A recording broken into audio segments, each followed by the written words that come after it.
In January 2016, a young man appears on a basement CCTV screen in a hotel in Pyongyang, North Korea. He quietly walks in and reaches out to touch a political propaganda poster hanging on the wall. The moment that poster is torn, his life begins its path toward the end.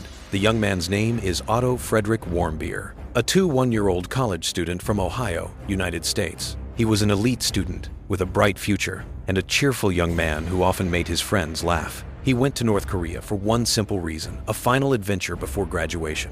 He just wanted to visit a place where few others had been. But that small curiosity became the spark of a massive diplomatic storm, and for his family, it turned into a nightmare that would never fade.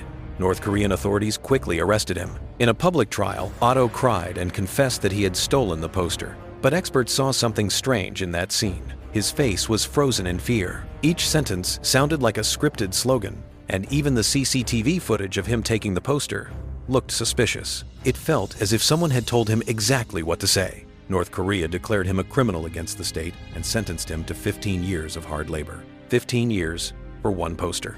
Nothing made sense, and that trial itself was a message from North Korea. America, if you dare to touch us, this is what happens. After Otto was imprisoned, he disappeared completely for 17 months. No photos, no videos, no news. No diplomatic channel could confirm his condition.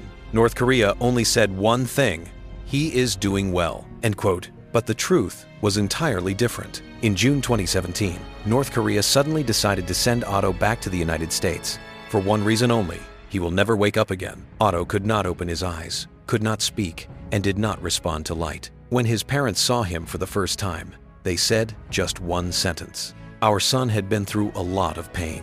6 days after his return, Otto died. The world was shocked. How could a young man end up like this over a single poster in a hotel basement? What really happened to Otto Warmbier? Through medical reports, CIA analyses, and testimonies from people who escaped North Korea, we begin to gather the fragments of truth. At the University of Cincinnati Medical Center emergency room, a young man lies on a stretcher, Otto Warmbier. The doctor lowered his head. It's already too late. Otto's eyes were open, but his gaze went nowhere. He did not respond to pain. He could not speak, as if his soul had been left somewhere behind. Doctors found 3 major clues. First, severe brain damage. Scans showed extensive hypoxic brain injury. The entire brain had been deprived of oxygen. Second, signs of malnutrition. His teeth, skin, and muscles showed that he had not been cared for like a normal prisoner. Third, traces of torture. His parents said this: Otto's front teeth looked perfectly straight, like piano keys. That one sentence made America erupt. The media began to question whether he had been tortured. North Korea's explanation was absurd. Otto fell into a coma after being infected by botulinum toxin. With Fursten's process, in other words, we did not torture him. It happened naturally. But experts were firm. There is no evidence for that.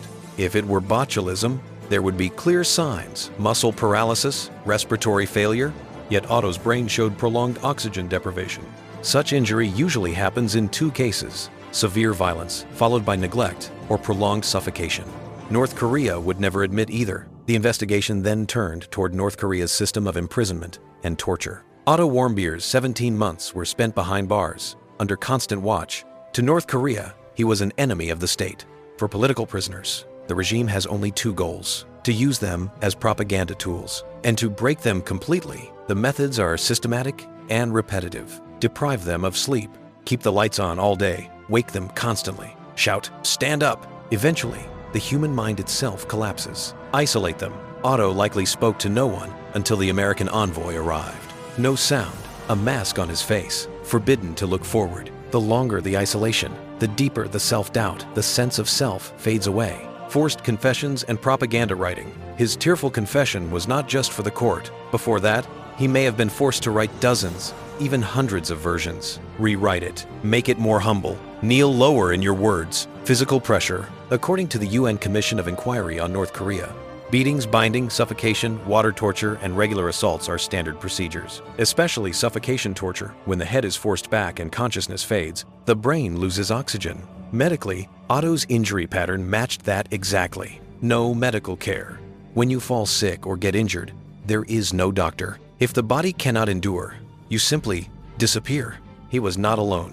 One among countless others, but the only American. And to the regime, He was a man who could never be returned until he fit their story. His political values stood above his life. In 2017, a new president took office in the United States, Donald Trump, a man known for his tough stance. The very type of leader North Korea feared most. When Otto died, America exploded in outrage. President Trump declared publicly, North Korea is a brutal regime. Congress passed stronger sanctions against the North, and the Warmbier case became the trigger for a shift in U.S. policy. Why did North Korea return him at that moment? At the time, they were pushing hard with nuclear and ICBM tests. As U.S. pressure grew, they needed a hostage card. But Otto could no longer serve that purpose.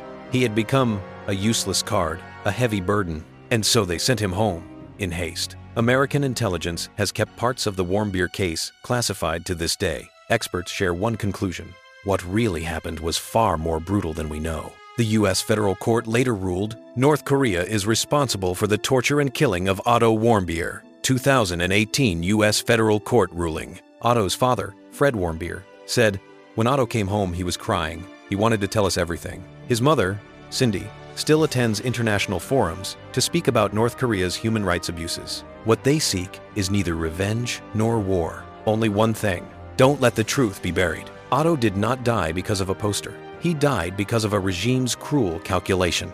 This case asks us one question: what kind of tragedy unfolds when a system values pride over human life? Otto Warmbier. His name now stands as testimony to the darkness of a nation. So that no one will ever suffer what he did, we must not forget. And through the record of justice his parents continue to write, Otto still speaks to the world today.